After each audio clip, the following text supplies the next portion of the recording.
One of my pet peeves is when people argue that their particular ideology is the state into which every human being is born. It comes in many forms, such as babies start out Muslim, babies start out atheist, and even babies start out libertarian or at least liberal-minded.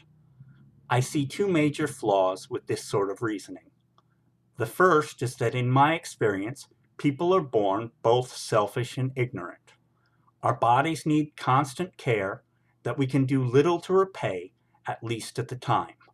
Our minds are like sponges, sucking up all the information that we can get without much discernment as to what of it is good or bad.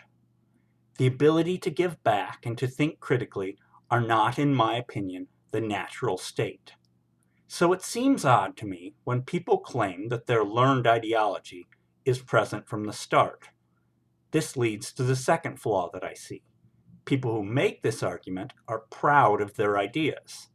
This, in my opinion, is not the natural state of babies. We know only need in the beginning and demand that our needs be filled. We do not learn until much later to be too proud to do so.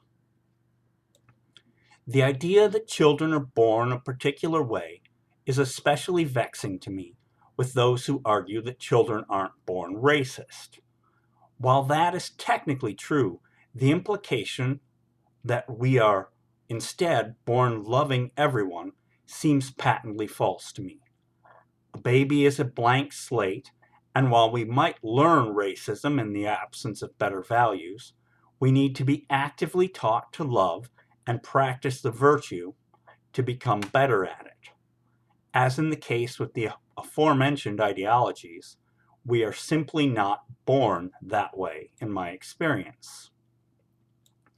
I should note, because it seems related, that I do not apply the same logic to the claim that people are born gay. This is first of all because sexual orientation is not an ideology. The second reason is that from what I have read, there is at least some genetic disposition to the expression of sexuality. I think it may be less of a factor than what is learned, but I do believe it is a factor.